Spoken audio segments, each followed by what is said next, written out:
Not my king! Not my king! Not my king! Not my king! Not my king! Not my king! Not my king! Not my king! Not my king! Not my king! Not my king! Not my king! Not my king! Not my king! Okay, so it seems like there were a few kids there yelling, "Not my king." But you guys, this is desperation. Now, we have mentioned controlled opposition in reference to the Republic, Not My King movement, right? However, I think they are really hitting a target. I think that they're afraid of these people, not necessarily the group. They're not violent. But what they're afraid of is that it's going to take root. And the more exposure, and their exposure has been pretty limited through the normal channels of the media, but people are noticing them.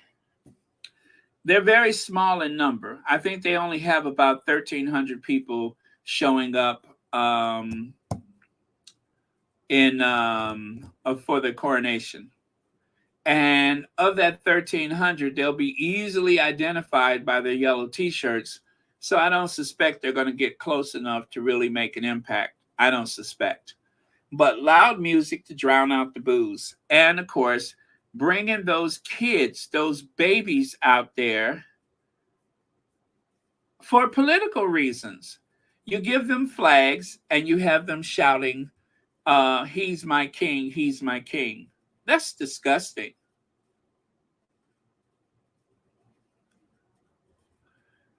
Katie V, thank you so much for the super sticker. And thank you for being a member and watching Royal Sussex. Now, take a look at this, you guys. School children chant, "He's our king," to drown out Republicans, not our king protesters, as Charles and Camilla visit Liverpool. He's our king. Now, that's the Daily Mail trying to indoctrinate people, trying to program people's mind. Oh, yeah, it's the same one from that one. Yeah, trying to program people's mind, trying to gaslight, whatever.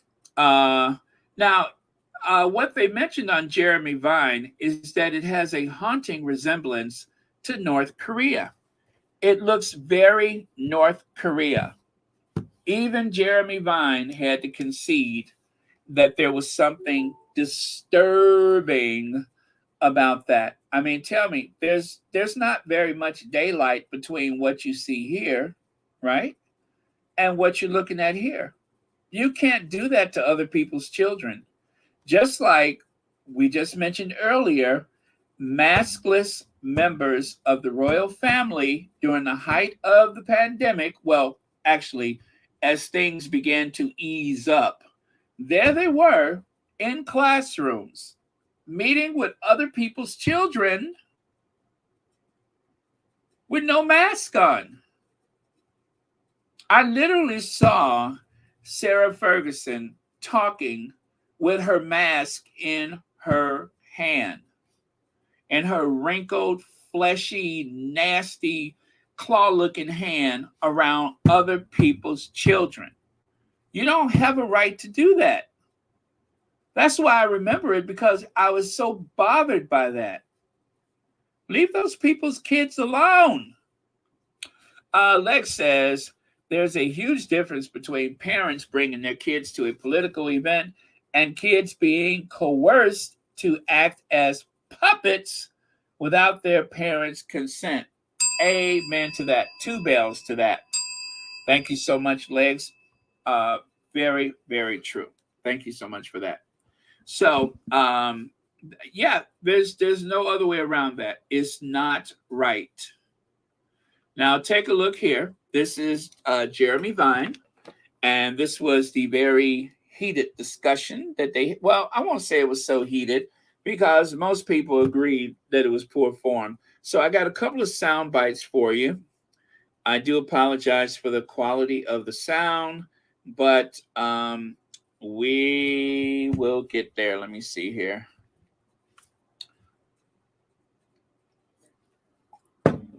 Okay.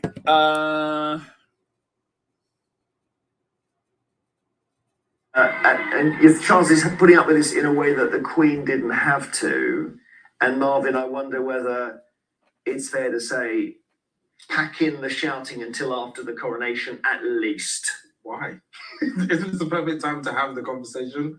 It's not a conversation, it's just shouting, that's the thing. Well, it's definitely not a conversation, but it's definitely about sharing sentiment. And clearly the sentiment is that people do not have affinity to this royal couple. And the people we have had affinity to in the royal family over the last 40 years haven't seemed to manage to survive the royal family. So a large portion of society are actually now either indifferent or anti the monarchy. So you're thinking Diana, God bless her, and Harry. Harry and Meghan. Harry, Meghan, Diana are the heroes. It was the first time I actually started to lean in and pay attention as to what was going on in the family, and I felt like they mismanaged that. So even if whatever they believe is true, let's say the worst case scenario is true, how you manage that is so important to a new generation of people who were paying attention to the monarchy in a way they just haven't since Diana, and now since however long before that. And so chanting "Not Our King" is bang on for a lot of people, Angela. Well, everybody's got, it's enshrined in statute. You've got the right to protest. I agree with that. Whether it's nice to do it now, I think it's very unfair. They're not shouting "Not my bank holiday." I wonder if all those people deliberately go to work when they get a bank holiday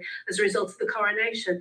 Look, there was a recent YouGov poll in which 66% of kids aged 18 to 24, I'm so old I call them kids, did not believe in us replacing the monarchy with an elected head of state. So when you make statements, no, I think that's. I think that my memory was that there was quite a big group of kids. 34%. Okay, so a third. All right. Agreed that there should be an elected head of state. Okay. I'm flipping that and saying, which that means that there's 2/3 still agree that it should be a monarchy rather than it's how you spin it. Some people are indifferent also. But the point is that you're entitled to have your views on the monarchy or not. It's happening. The coronation is an historic and traditional moment. Charles has waited 70 years, the longest awaited heir in history. Waiting for this moment. He's going to be crowned. It's happening on May the 6th. We can have conversations about whether the monarchy is relevant in the. Okay. What has happened? So there's that one, but. Let me see. Is there a second one? I think there is. Let me see. Let me see if this isn't the same thing. So interesting. These are school children, and they turned out in a posse, and they're shouting, "What is it? He's our king." Okay. Do you smell a rat? Because to me, kids don't do that unless an adult is there with a broom pushing them into position. I'll tell you that now. My son wouldn't even know the context as to why they would yell, "This is my king." So I'm going both ways on this, and then maybe that's my job. I'm finding that North Korean. It sounds really problematic. It is concerning. I mean, I agree. This is what I'm saying. Which adult put a cordon around them and told them to stand there shouting? On the other hand, we've all been at school when the teacher says, "You know what? Come on, everybody, going to give you a flag out the classroom. We're going to see this amazing motor going past." Kids are very adaptable and malleable. I understand that, and it does seem like a counter protest. But setting the kids aside, that doesn't mean that doesn't give any engine power or horsepower to what the. Let's see. We've got some tape of the kids. Let's just see them shouting this again.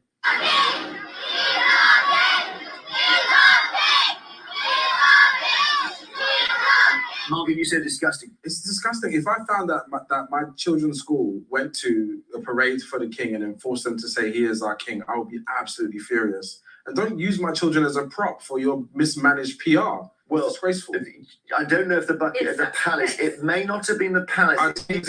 As having 5 and 7 year olds, they would not even know to even yell that out loud. They wouldn't have a clue that that's a conversation. There's an adult in there. Do you think they shouldn't have even been taken out of the classroom to watch the king go by? I think parents should have signed up. Their history can't be rewritten. I think parents should sign up whether they send their kids to that or not. My concern is that if in response to the booing they have got children to yell, that really does speak volumes in terms of how far away they are from the hearts of the country, that you've got to force children to cheer for you. But we don't really, know really that. sad. I think it's. I appreciate why else would a group of children yell? I've never seen a group of children stand together like that, yelling the same thing without prompting. Yeah, and also teachers are gods to children, especially in primary school. They're absolutely. Okay. Well, there you go. So they had a very spirited debate about that. Manello, congratulations. Happy Freedom Day to us South Africans today, celebrating 29 years of freedom from apartheid government. Hip, hip, hooray. All right. Thank you so much for sharing that. And also thank you so much for the super chat. So I don't know who she is, but I guess when they have a job to do, they do as they're instructed. And you can see she's like leaning in to try to get her talking points out. So not in the king's official diary. Now, I want you to take a look at these two images. Small crowd, interestingly, they did not add this to the public list of engagements, I think it says. Wonder why? Not my king. Our king arrives in Canary Wharf to loud cheers and people, I almost said propaganda, people shouting, "We love you." He's there to open the new European Bank for Reconstruction and Development. The visit was under embargo, so no one knew he was arriving. Hence, not many people were there, but it didn't stop those there from cheering his arrival. If you mean the people from the offices, of course that didn't stop them.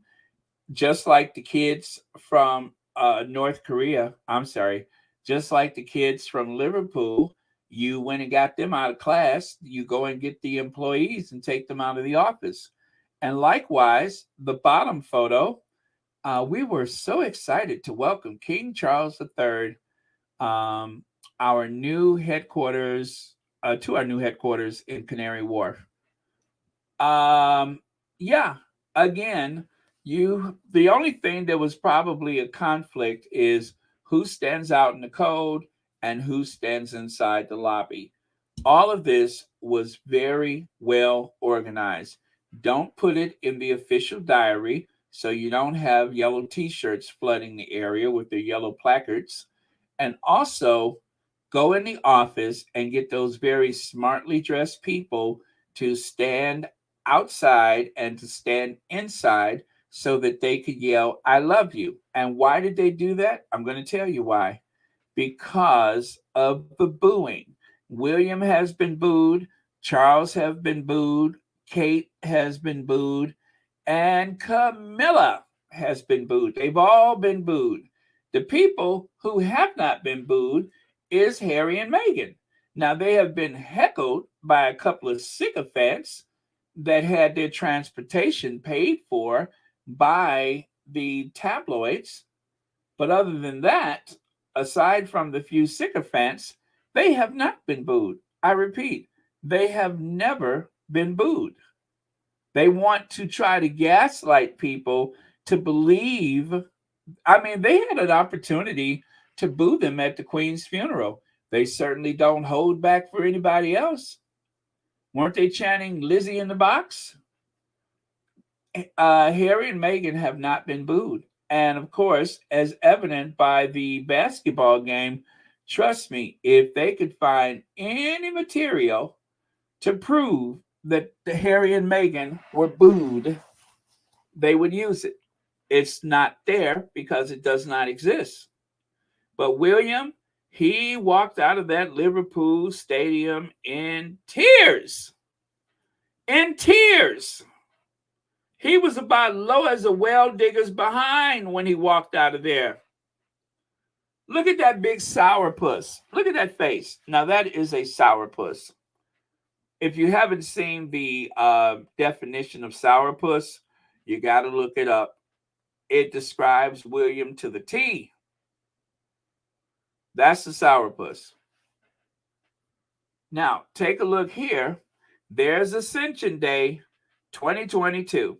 That was the day that they coerced the Queen, allegedly, to release a document that she supposedly signed saying that she wants people to know Camilla. It says, Let me see. This anniversary also affords me time to reflect on the goodwill shown to me by people of all nationalities, faith, and ages in this country and around the world over these years.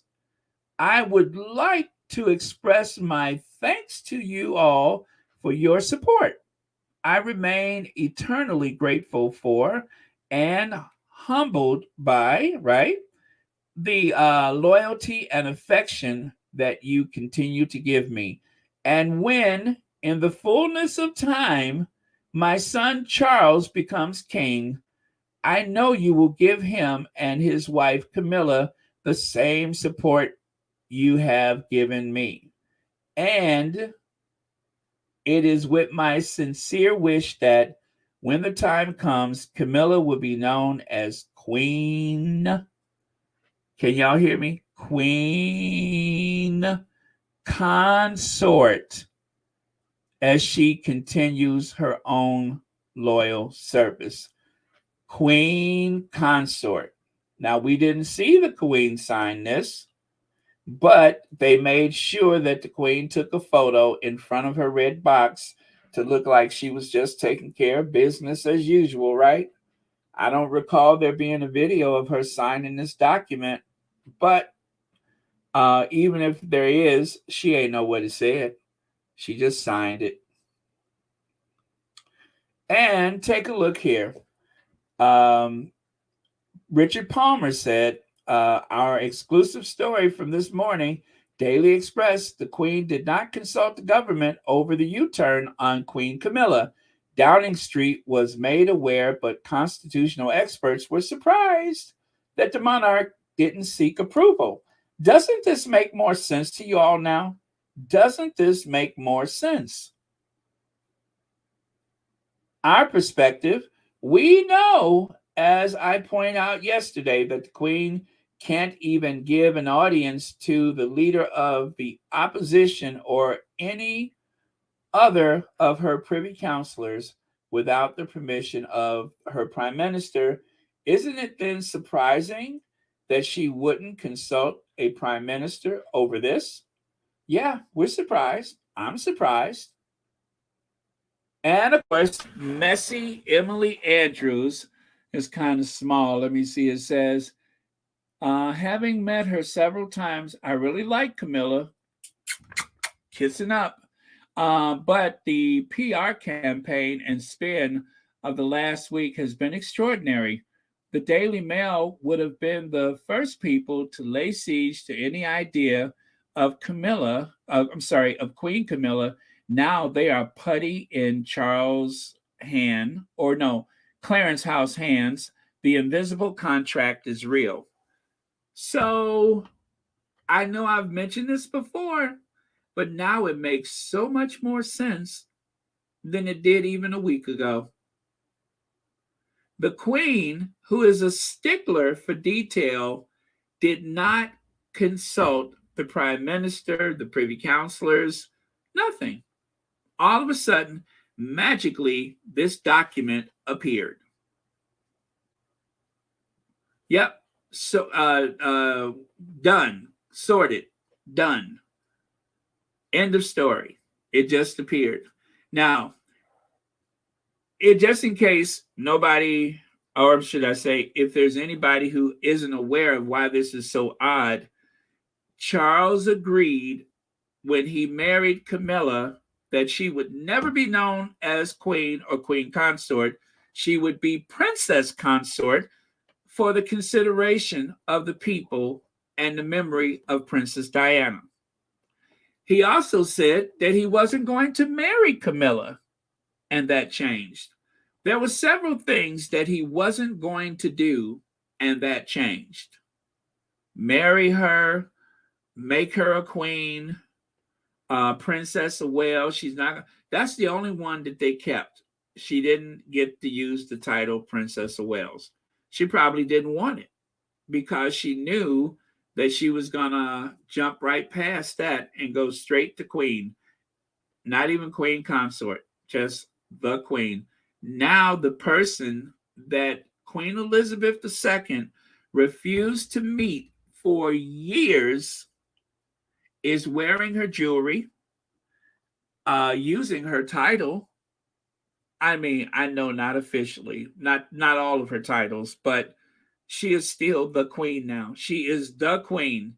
People all over the world, even if they had their own royal family, if you said the queen, everybody know you're talking about Elizabeth II. Now, there's going to be that odd confusion when you say the queen. Oh, but I thought she died. No. Camilla, Queen Camilla, that queen. She's the queen now.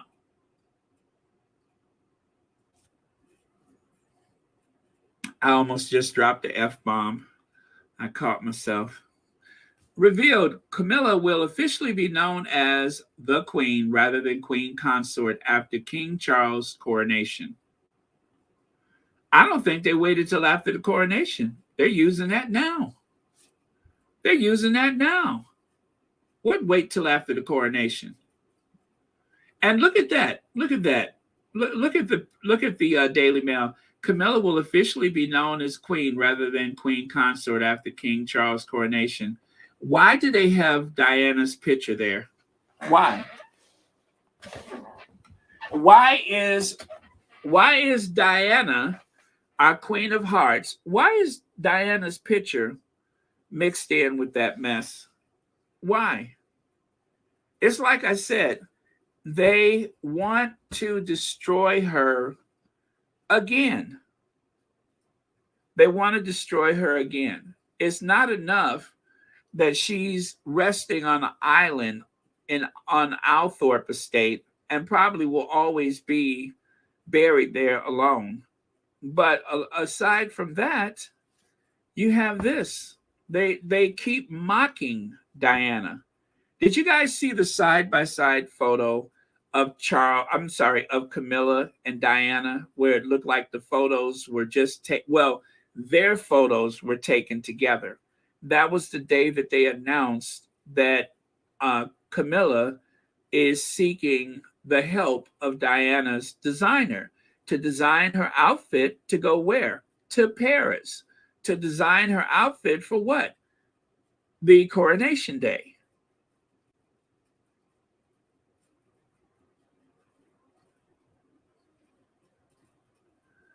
I'm sorry, there's nothing wrong with the microphone. I just got stuck for a second after I said that. And there's Queen Elizabeth II, ill, frail.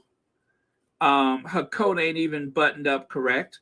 She's walking out into the damp without anything around her neck.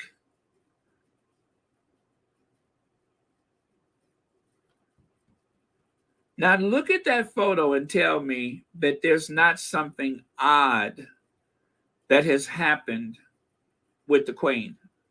Can you look at that photo and say that there's nothing odd that has happened? I'm not asking you to feel sorry for her. I know some people have their feelings about her.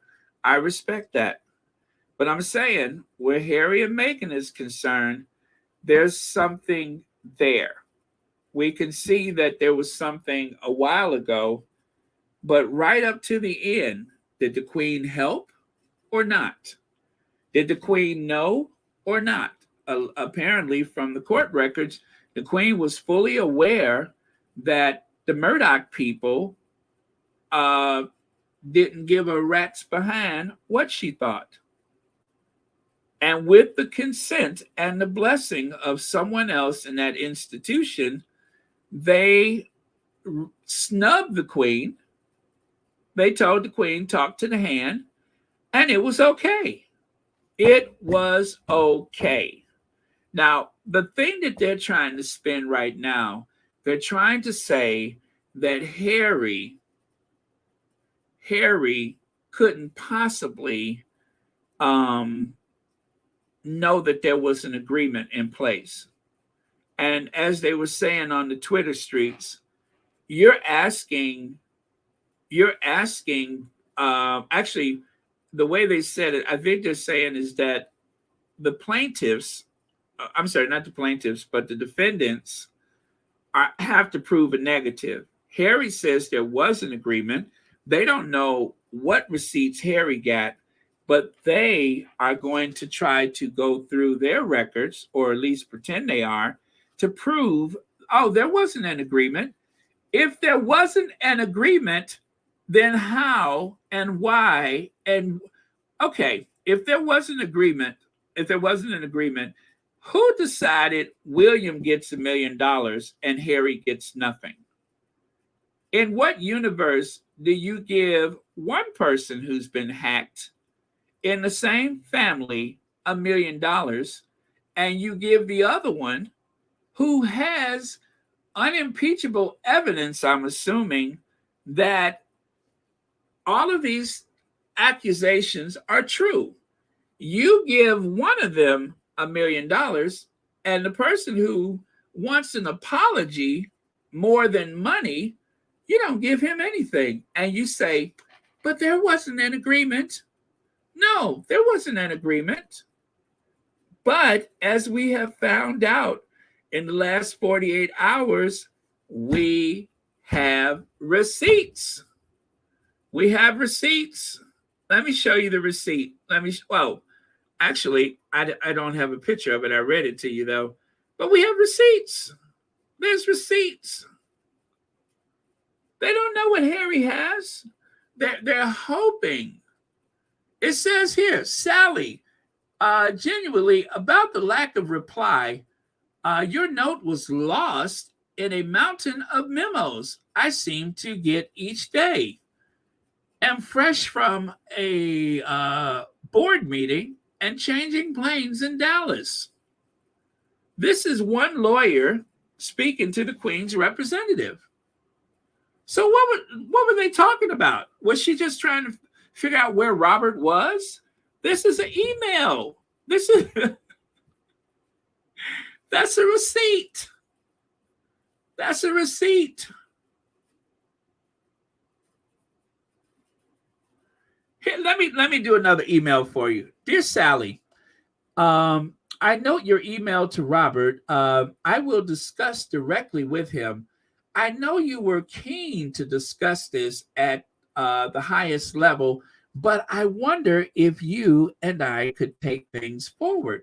Robert is a global CEO and literally on a plane on the On a plane on the Toad from 1 week to another.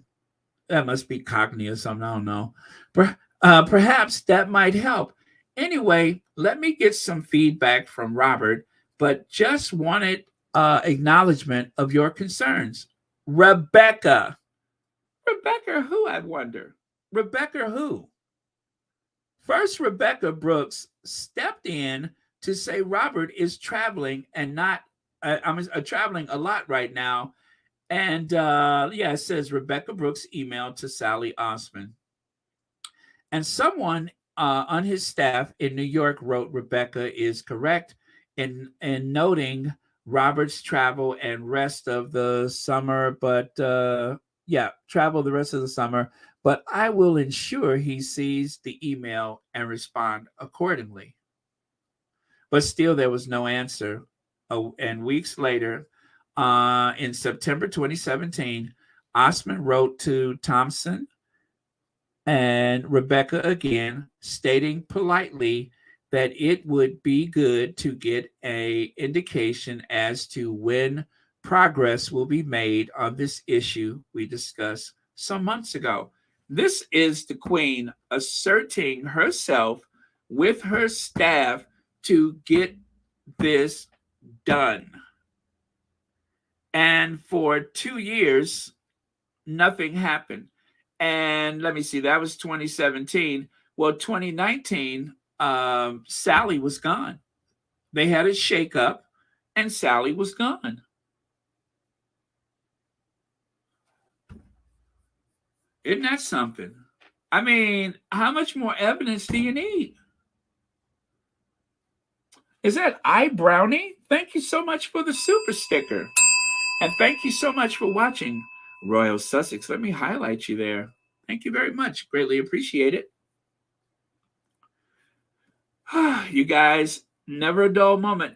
Official Lauren Brown. Hey, Lauren. I think you got something new you posted and I haven't watched it yet. It has been crazy. Uh-oh. You're making it rain, rain, rain, rain, rain on me. I see you got the emoji with the rain cloud, right? And you're making it rain. Oh, man. Well, thank you both for what you do. Greatly appreciate it. These receipts are making me think things differently about the Queen. Regardless of how we all feel about her, I now believe she did support Harry and Meghan. She was clearly handled by everyone around her. Yeah, I mean, it seems to be the case, but I tell you what, guys, I don't want to try to persuade anyone to think differently because of what I'm thinking. Do some digging in yourself. Byline Investigate and Guardian have all the data. And of course, even Reuters and other news agencies are running with it. So, hey, Susie Q, thank you so much for stopping by. Thank you. Okay, so let me get back over here to Her Majesty.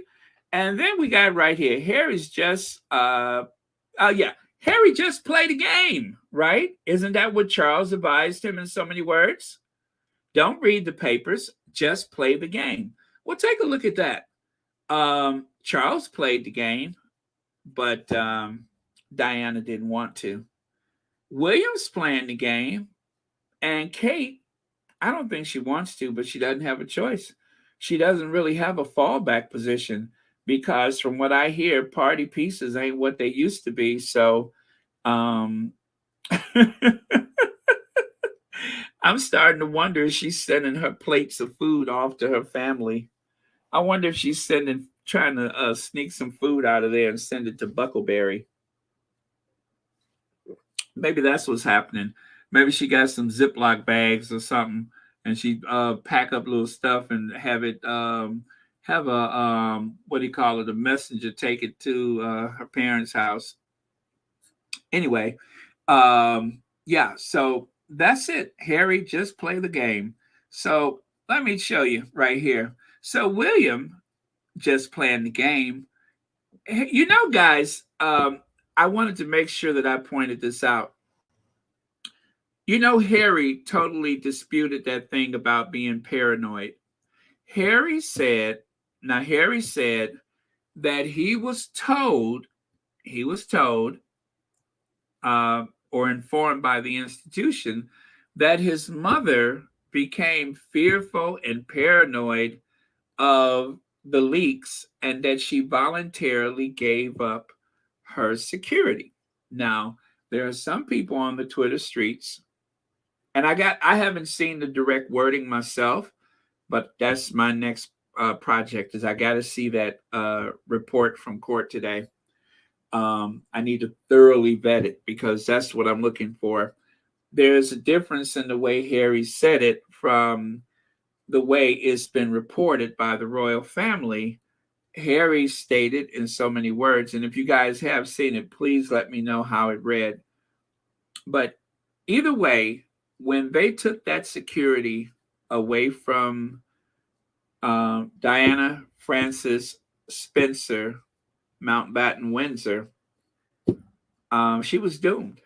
When they took that security away from her, they took away all the protection that she would have had until she married someone of means, someone who could,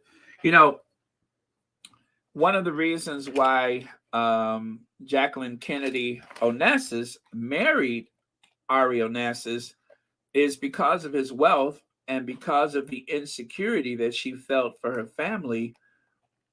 It takes money to, keep yourself protected. And that was something he had plenty of. Now, their marriage read a lot like the Bible, except for instead of coming to the world with nothing, you don't leave with anything either. She came into that marriage with something, but she left with a lot more than what she started off with. But that was the price of being married to her. Oh, I see the shade is everywhere today. Thank you for that, Denia. But yeah, so that is the one that I really want to scrutinize, is how did Diana lose her protection? But it has been well documented that there were, matter of fact, was it Piers Morgan who said it, or was it someone else? I don't want to put words in his mouth, but there were people that were not excited about the future king having a Muslim stepfather. There were people who were not excited about the idea that a 36-year-old Diana might become pregnant with, the child of a brown person, whoever she would have married, because she did date a couple of people, I know for sure at least, that were not English. Okay, I'll just say not English. So you have that to consider. But with all those things, if Diana would have had her security, she would have had greater protection. But she was depending on the Fayed family. That's one thing. And then the other thing is that running out the back door situation, maybe that wouldn't have happened if she would have had proper palace security. But she didn't even have a chance to refuse it, because I believe it was taken from her. Now, even if it is exactly the way Harry said it was, that she voluntarily gave up that security, well, we know that there were leaks, that there were people working and plotting against her. And if she did voluntarily give up that security, but I think it may have been as simple as, you're not an HRH, you don't get security. If you guys recall, the Queen did not want a big funeral. The Queen thought that the Spencer family should handle the funeral themselves. The Queen did not see it as anything that required anything from the royal family. The Queen did not want to give her a state funeral. Now, officially, it was not a state funeral. She wasn't lying in state at the Westminster Hall. However, most of what they used for her funeral was actually the plan that they had available for the Queen Mother. It was rehearsed, it was understood, and it was available. So they used that because of the weight of Diana's presence in that family, as well as, of course, more importantly, in the world. You couldn't just send her off with a traditional family funeral, but that's exactly what the royal family wanted. They didn't want to do anything extra or exceptional for Diana. They did it only because they had to, not because they wanted to. Alan Vernon, off topic but funny. I just asked my Alexa who the one and only Princess of Wales is, and it says Princess Diana. Of course. Yeah, I'm not surprised. I am not surprised. I don't know if that'll ever catch on for Kate, but I tell you what, I wouldn't want to be in her position right now. But thank you so much for that, Alan Vernon, and thank you for the super chat. All right, so let me scroll because I'm not that far behind. All right, so that and that. So right there, I kind of feel like this. The pressure of the Cambridges, now the Waleses' lives, it's like there is so much rage and fear and anxiety that it is really wearing on the two of them. You see that? It's interesting how they mirror one another's body language like that, especially with the faces. At the times when they have those unguarded moments, or they think nobody's paying attention or whatever, you see that same look. We're used to that from Kate, but now William's doing it more often. That's got to be the pressure that's getting to him. It's got to be. And even there, this is what playing the game is. That's playing the game. That's playing the game. All this is just play the game. Just play the game. Play the game. You'll be okay. Just play the game, right? Or how about this? Have your kids play the game. Yeah, they got to play too. Oh, it doesn't matter. They'll be okay. As Philip said, this institution has been around for 1,000 years, so it can't be all bad. So just play the game, okay? And you'll be okay. Or play the game here. That's playing the game. That's playing the game. And this is Harry playing the game. Even back then, cleanly shaven Harry wanted out desperately. I don't know who Edward is making fun of, but I have an idea of the ethnicity of the person, but I won't say.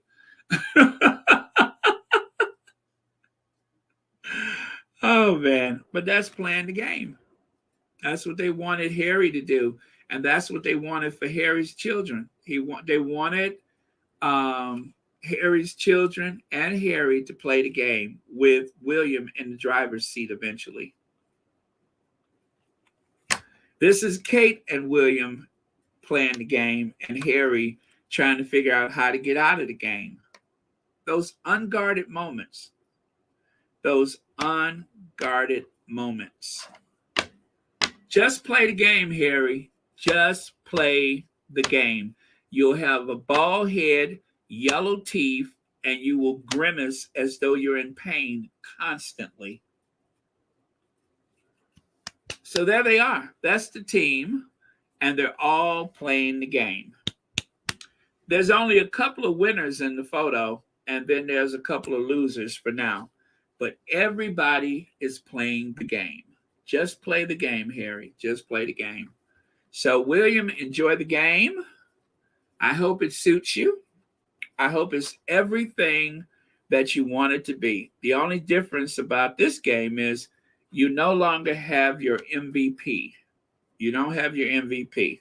You're on your own. You and Jazz Hands are by yourselves. And Charles, y'all, I'm telling you, it is wearing on him. I do believe these protests are getting the better of him. I think it gets to him because he wants to be loved. He wants to be popular. That's all he ever wanted, was to be loved and popular. And he wanted that so much that allegedly he has crawled into the bed with the devil, the British tabloid media. He has relinquished his authority and his power to the British tabloid media. And for that, now he's playing the game and he's happy, right? Look at how happy he is. Right there, he's happy. And look at there, even his security, even one of the Royal Protection Officers, now his mouth is now his mouth is doing it too. What is wrong with everybody's mouth? Look at his mouth, right? And look at Charles' mouth, right? And look, wait, where is it? Where is it? What's wrong with everybody's mouth? See what I mean? This is playing the game. This is the game. This is what they want Harry and Meghan to do, to stay and play. And bring the kids so they can take pictures. And you guys do know, you see these two pictures? You can see right there, there's a man standing behind them with a cell phone, right? That seems pretty innocent, but there is a wall of cameras. Do you hear me? There is a wall of cameras facing those children right there. And let me show you something else. You see this? when you go to the Buckingham Palace and you see them on the balcony, the other side of the Queen Victoria Memorial is where the cameras are. So you can't see the cameras on television, not really. But when you're there and you're standing off to the side, the cameras are pointed at them just like weapons. And that's why the kids are looking directly into the cameras, because the cameras are directly opposite of the balcony. The cameras are directly opposite of them at this, whatever it is. Just play the game, Harry. Just play the game. It'll be okay. You just got to play the game. Just like William and Kate, just like the Royal Protection Officer.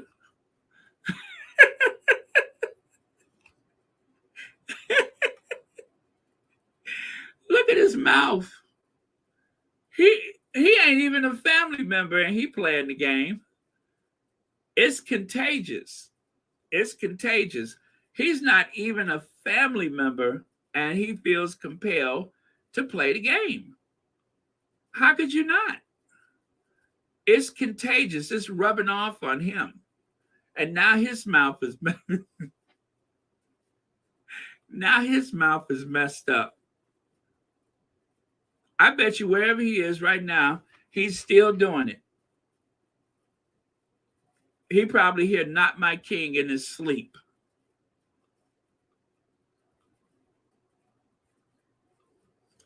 And then, of course, this is Charles coming out of the church, out of the Westminster Abbey on the, what do you call it? On the Commonwealth Day. Look at his face.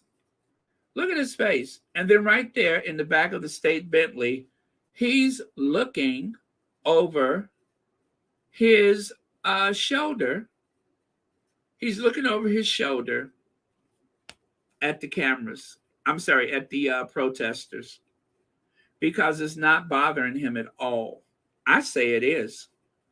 Charles wants to be loved. Charles wants to be right. He wants to be important. And then even the American news media has picked up on "Not My King," and now they're talking about William took a secret payment of £1 million. Oh, it's just going from bad to worse for them. It is going from bad to worse. Okay, you guys, enough of that. Let's cleanse our palate as let me see, where am I? I'm almost done, you guys. I am almost done.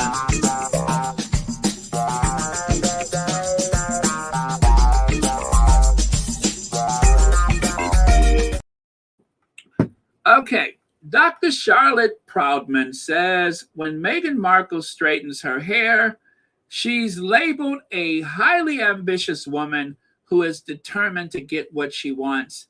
In other words, she's dangerous. When Kate Middleton straightens her hair, she's called a shining example of top style. The hypocrisy is real. Yeah. True and true. The hypocrisy is quite present at the moment. Meghan's startling new look reveals who she really was all along, a highly ambitious woman who knows what she wants and is determined to get it. Right, Sarah Vine? Whereas over here, Kate Middleton's new straight hair is a shining example of how to wear 2022's top style. Blow dries are so 2021. This year is all about poker straight, a mirror-like glossy strands, something Kate Middleton was clearly informed of ahead of her Denmark visit. Okay, so yeah, I guess she did that for Denmark. I don't know. I didn't really notice. But yeah, so you can see the difference in the way they treat the hairstyles. All right, 5 years ago, encountering some of our out-of-school children in Obomasho, Oyo State, spurred him into becoming a social entrepreneur. Gideon was invited to meet with Britain's Duke and Duchess of Sussex, Harry and Meghan. Okay, so I have a sound bite for you guys. If you give me a second here. Sorry about that. Didn't realize this was the next slide, but here we go. And, oh, there we go. All right. Gideon was invited alongside other young global changemakers to meet Britain's Duke and Duchess of Sussex, Prince Harry and Meghan Markle. I asked Gideon how he felt about that invitation. It was transformational. The experience was transformational. That meeting actually kick-started a series of very interesting happenings, and that's why I said sometimes you do not know one singular event that happens and changes a lot of things around. That exposure, brought more attention to the organization. People began to read about us. We started getting emails, from even international organizations and local funders as well to say, we like what you're doing, we like to do this, we like to do that. In 2019, Gideon was invited alongside other young global changemakers to meet Britain's Duke and Duchess of Sussex, Prince Harry and Meghan Markle. I asked Gideon how he felt about that invitation. It was. Oh, okay. I think it just repeated. It wasn't as long as I thought it was. But yeah, so that was posted today. So just a little something to share with you. Also, don't forget to sign that Get Well card for Church Nelly on the community tab featuring Nacho Fagatas. And you guys, okay, I know sometimes I say, all right, I'm about to start soon, but then it's something I want to share and I just don't want to wait until tomorrow. But I knew I had this, so I had to go and get it. First time my mom was a passenger on my flight. He's flying his mom. How cool is that? Don't you just love it? I've waited on this flight for as long as I can remember. Finally, I got an opportunity to fly to my little island. Dreams really do come true. Don't you guys love it? I just wanted to make sure I left you guys with something positive with all of this suspense and palace intrigue. We just can't go out of here today, feeling anxious or anything like that. Pomeroy says, as he was bullied as a child, this has to be extremely triggering. Yes. Now that hairstyle, super tan, has her looking a bit, yes. Thank you so much for that, Pomeroy, and thank you for the super chat. Okay, so there you have that, and yeah, so I'm done. So anyway, I thought this was just adorable. I love this. And if you have any final comments, please bring those forward now. Also, again, make sure you sign that card. Thank you to the moderators for constantly keeping this a safe space. Couldn't do it without you. Also, aside from the card, really do send your prayers out for Church Nelly. Sorry, I missed so much of the comments. I'm sure most of them were fantastic. But yeah, it's been quite a busy week in so many ways. But the Ginger Avenger is taking care of his business. He's taking care of his business. And of course, he's taking care of his family. He's putting his family first. And also, it may be an unintended consequence, but it seems like he has found the most important way to honor the memory of his grandmother, and that is by setting the record straight. Because toward the end, things were not clear, and still we don't have the whole story. So again, I'm not here to change anybody's heart or change anybody's feelings about the Queen, but we will find out in the coming days more, I am sure. And it's not that I want to try to rescue the Queen's reputation. I just want to know what the truth is.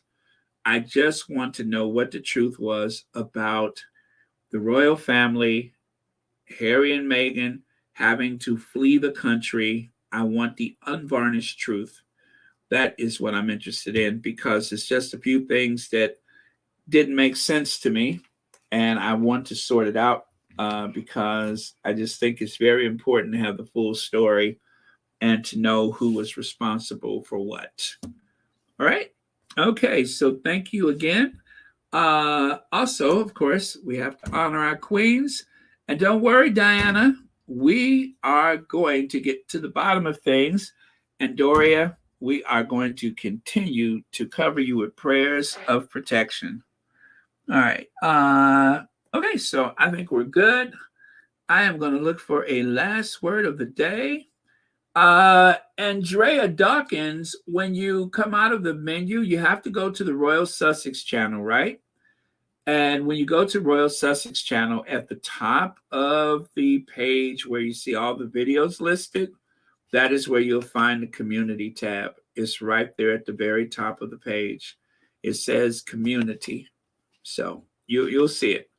Every YouTuber has a community channel, thing, a community tab at the top of the page. Is where you see the menu of the live, the videos, all that information. Channels is right there at the top. You can't miss it. And that is where I usually post things. Some people post in the show notes, but I use my community tab exclusively. So good luck, though. I hope you find it. All right. So with that, iBrownie says, thank God Harry didn't play the game. I could only imagine what would have happened to his children. They might not even have had a mother around. Yeah, that's true. That's true. Yeah, because when Charles is gone, let me see, when Charles is gone, they will, let me see. Do they go up in their line of succession? Yeah, because William will be king, and then you have the three kids, and Louis would be third in line, and then Archie and Lily would be 4 and 5. And I do believe that under British law, now this is terrifying, you guys, but I do believe under British law, William would be their legal guardian, just like the Queen was the legal guardian over Harry and William. I think William would be the legal guardian of Archie and Lily. Let me know if I got that right. But I do think that now, even now, I don't know if it's the top 5 or the top 10, but yeah, Charles is the legal guardian of the Cambridge kids. So if for whatever reason the Cambridges are not together anymore, Duchess Doolittle, Slowpoke, she couldn't just take the kids without permission out the country or something like that. Let me see. Oh my God, yes, Baron. They would have to ask Baltimore permission to marry. Yeah. That's let me see. When William is king, Harry will be, how did I miss Harry? Harry would be 4th, Archie is 5th, Lily is 6th. Right. I guess because I know Harry don't want to be Yes. So I know that that's terrifying to think about, but it is so true. Archie might end up being a council of state before you know it. So, yeah, I'm just saying. Well, I tell you what, if somebody overplays their hand, that rage that certain people are trying to suppress, and I'm not talking about William, but that rage that certain people are trying to suppress, they might get a chance to see it firsthand. As a matter of fact, it wouldn't even be a matter of just an individual's rage. It would be a lot of rage from a lot of people. So I'm just saying. I'm just saying. All right. Thank you so much, you guys. I will see you all tomorrow. Thank you so much for helping us unravel this mystery. Let me see. Okay. I'm looking for the closing comment. Okay, there we go. Annie Bennett says, bye all, stay safe, and God bless. I love it. Perfect. All right, let's go then. Thank you very much. Love you guys. See you guys tomorrow. And I'm going to cue the Ginger Adventure. And I am out. Oh, one more time.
Okay, initials RMME something. Thank you so much for, okay, I just opened up my PayPal. Thank you so much for that. And thank you for watching Royal Sussex. Okay. Yes, please hit the like button on the way out. And oh boy, is it supposed to rain? I got that pain. Something's, ouch, cutting me across the back. I feel like there's a rainstorm coming. Let me take a look at the radar. But my back says expect some rain. Or is it because VS is here? Because you're making it rain, rain, rain, rain. No, it's no rain. Okay, I wonder where that's coming from. Rain on me. Oh, wow, it's beautiful. Okay, you guys, I got to go and enjoy the rest of the day. See ya. See you later, Connie Balmer. Lydia, you know I hate a long goodbye, but here we go. Oh, man.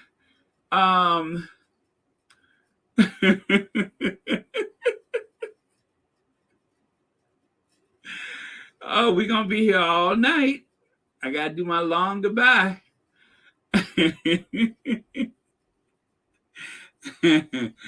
Oh, man. I'm just kidding. I'm done, you guys. I'll see y'all tomorrow.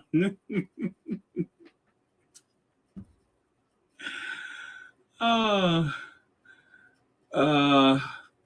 no, I can't do it. Okay, so I'm just being that person right now. Oh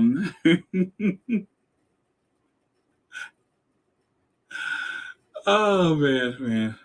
Okay, let me get off of here before I say something. Oh, thank you so much, Angela Simmons. See you tomorrow. taking the throne, never expected to be king, will be crowned. Yeah, that's what they say. That's what they say. Oh, Connie Balmer, you're in France. Nice. You know, I got to get outside of Paris. I have never. Okay, Versailles, that's it. I got to get outside of Paris next time. I want to go to the Loire Valley and to Nice and all of that stuff. I need to just get a rail pass and get on that TGV and start going to some of those towns and eat brie and drink wine and ride around on those scooters. Actually, I'm not riding no scooter. Not at my age. I can't afford a fall. But I watch people ride their scooters, right?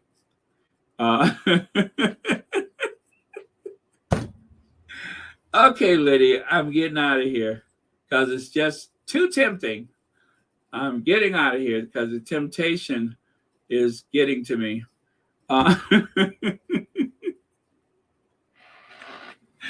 Anybody know how to play the piano? I need a nice, what do you call it? I need a very depressing piano player. Okay, stop it. I gotta go. All right, love you guys. See you tomorrow.